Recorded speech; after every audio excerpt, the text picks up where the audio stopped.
Mrs. Johnson. It's good to see you. How's Jenny doing? She's doing fine. She's looking forward to college next year. Really? Where's she thinking of going? Well, she's probably going to go down to state, but it's a little expensive. It's a really good school. My brother went there. And here you go. Thanks. Say hi to Jenny for me. I will. Thanks.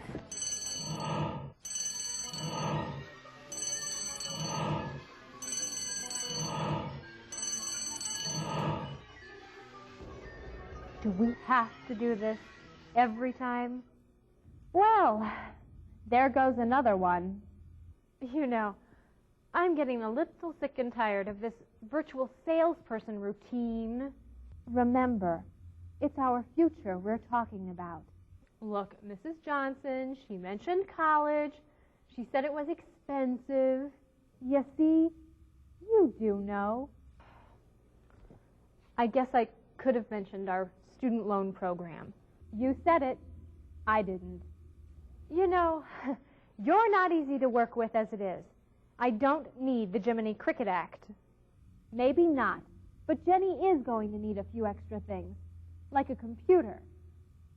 And maybe the Johnsons could use a home equity credit line for those extra expenses. Maybe I should have suggested a lot of things, but I'm not a salesperson. I don't even like salespeople. That seems to be a common theme around here. Punch up, Baker, the personal banker. Well, Mr. Phillips, I'm sure you'll like our city. It's a great place to raise a family and run a business. Now, how can I help you today? I'd like to open a personal checking account just to get started. All right. We've got several kinds of accounts. I'm sure we'll find one that's just right for you. We've got the Norwest Unbelievable Checking, the Norwest Interest Plus, Norwest Advantage Account, and the Norwest Advantage Plus. If you're in the habit of carrying a balance, I'd like you to look at these two in the yellow shaded areas. Advantage checking sounds good to me. I do carry a substantial balance, and a little interest can't hurt. All right. I'd like you to take this home, think about it, and get back to me when you make a decision. Thank you. All right. Thanks a lot. Have a good day. Nice to meet you. Nice to meet you, too. Good job, Paula. Nice, easy sale. Oh, it's you. Thank you. I thought so. Oh, you're right. For some other bank, but not for us. Why can't we just give the customer what they want and forget all about this virtual reality, virtual salesperson thing? Think about this. Banking is a business, and business needs to operate efficiently. We've made an investment in people and equipment. I know a computer we can do without. Most of that expense is in providing the customer with the first product. After that, everything else is more profitable. Not to mention keeping everyone working and operating at peak efficiency. Well, you still can't be too pushy. That's why nobody likes salespeople. And we all want to be liked. Well, people do. I don't know about you. Sounds like you and Terry feel the same way. Ask anybody else around here and they'll tell you the same thing. They don't like salespeople. Oh, you are right about that. You know, I really don't like salespeople who don't listen to me. Oh, I just hate salespeople who are after the sale and they don't care about me at all. I don't like salespeople who try to jam the hot product of the week down my throat. Fast talkers, arm twisters, hard sellers. True. Pushy, hard-selling, fast-talking salespeople. But isn't there more to selling than a quick smile and a fast buck? Well, you seem to know everything. You tell me. In fact, if you think about it, you'll see that we all know and appreciate professional salespeople, even if we don't think of them as salespeople. I do a lot of the work on my own home myself, and sometimes I'll go to the local hardware store with an idea of what I want to do, but some of the salespeople know a lot more about it than I do, and they'll help me so that the project I'm doing is a lot easier. My husband and I had recently purchased some carpet, and the salesman put us into a less expensive carpet, even though I know he works on a commission basis only. There's one person that, at a grocery store, I always seek her out. And the reason I do that is because she treats me as though I'm the only person in line, even though the store is backed up 10, 15 deep. Every morning I stop at Hardee's for a cup of coffee, and a lot of mornings they have it ready for me. I never feel like I'm a bother. I buy my wife flowers occasionally, and I'll go to this particular flower shop in our town, and this lady is just tremendous. I'll go in there knowing that I want maybe a dozen carnations, and when I leave, I've not only bought the dozen carnations, I've purchased a couple other items, and when I leave, I realize it because I've just written a check for twice as much as what I did when I went in. Obviously, this salesperson did a good job because my wife is ecstatic, so I'll go back. I didn't get into banking to be a salesperson. Well, Paula, why did you get into banking? Well, aside from the obvious reasons for any job, I just always had a lot of respect for bankers, even as a kid. Bankers just seemed like somebody who I could look up to. They had dignity. She's right. We have dignity. Salespeople don't. That's why I don't like selling. You keep using the word selling like you know what it means. Think about it. What is selling? I don't have to think about it. Selling is forcing somebody to buy something they don't want and they don't need, period. And I'm not going to do it. Do you know Laura Lemon or Bob Fox? I've met them. How about Elaine Hamrick, Joanne Olinsky, Win Hensel, or Kim Matthews? Yeah, I know them. Then you may know that they average more sales per day and more cross-sells per customer than anybody else. Well, they're just natural salespeople. I'm not. Would you like to know the real secret of their success? Like I have a choice? Okay, fine. I'd like to know. You need to be sincere. You need to care about your customer. You really have to like people. You need to respect them. Oh, absolutely. I always give my customers choices.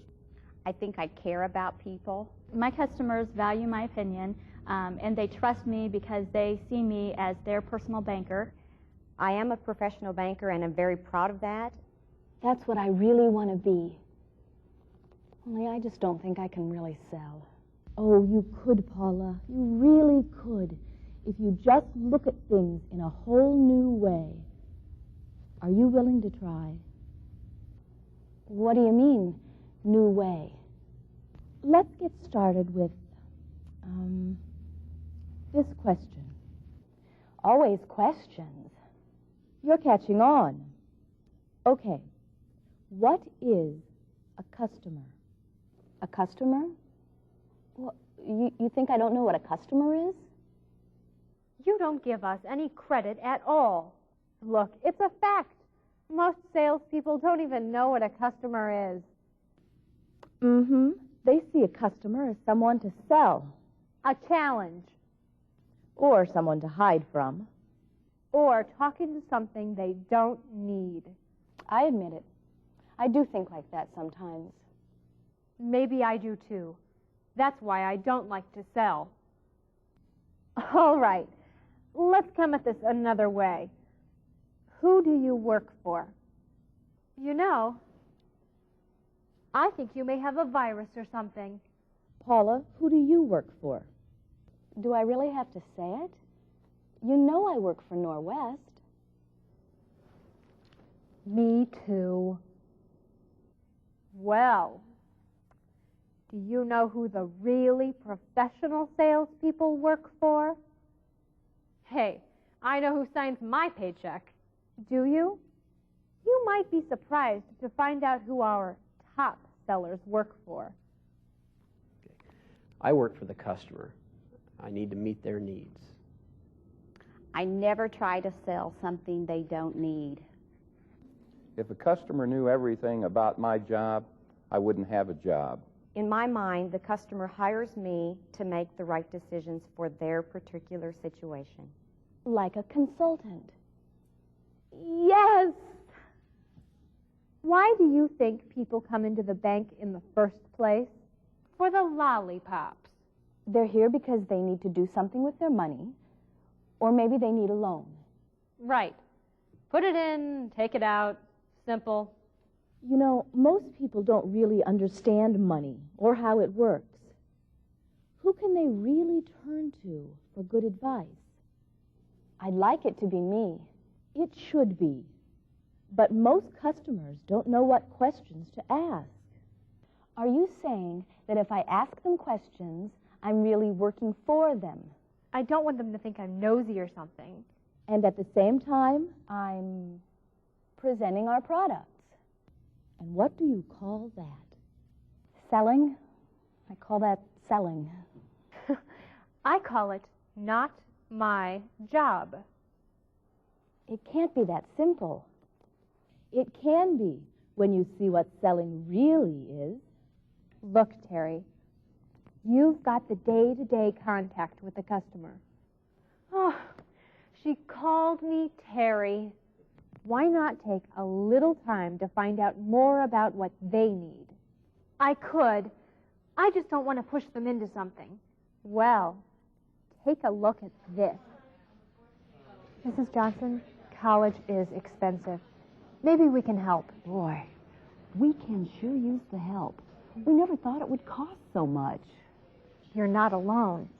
Hey, if you've got a minute, why don't you talk to Paula Baker, our personal banker? She might have some good information on how to handle those extra expenses. I could help her. I really could. Our student loan program is easy to apply for. What did you say? I said I could help her. I didn't hear the word sell. Well, were you selling or helping? I was helping, wasn't I? When we help a customer do what's best for them, we are helping. At the same time, we're selling. Let me ask you this. What's the worst thing we could possibly do to a customer? I just know you're going to tell me. Oh, no, I'm not. Ready, guys? They are. I don't want my customer to ever leave my office feeling like they did not get the product that they needed. I feel very strongly that if I let that customer walk away from my desk without offering all of the products that Norwest Bank has, that I've done that customer a big injustice. Part of Norwest Corporation includes, obviously, Norwest Bank, Norwest Financial Services, Norwest Mortgage, and Norwest Investment Services. The list goes on and on. There are so many other partners out there that we have available to us that our customers can use. We do have products that solve problems. I don't see why a customer should ever have to go to another bank. When you suggested that Mrs. Johnson go over to see Paula Baker, did you feel like you were selling? No. I was just helping her get more information. Then it was my job to explain the benefits of our student loan program. Did you notice how you and Terry worked together?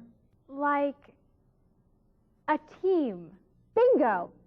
You identified the need and directed the customer to the right person.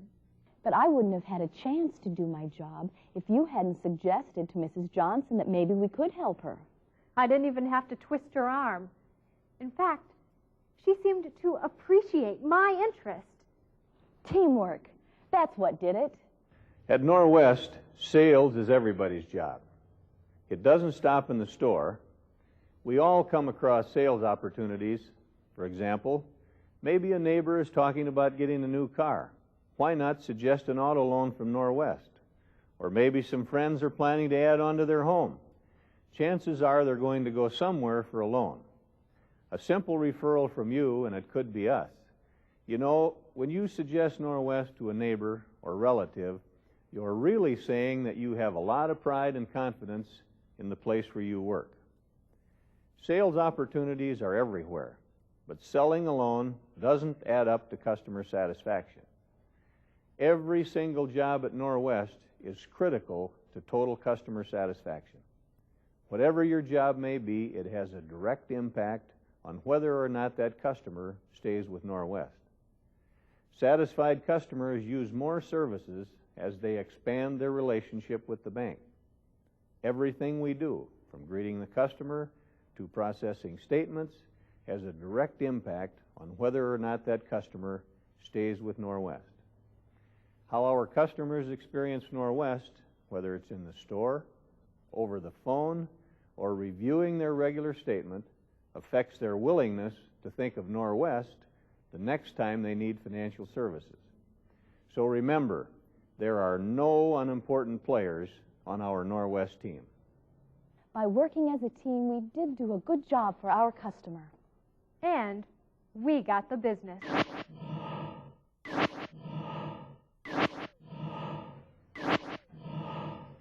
You see, inside each of us, there is a virtual salesperson. Just waiting to come out.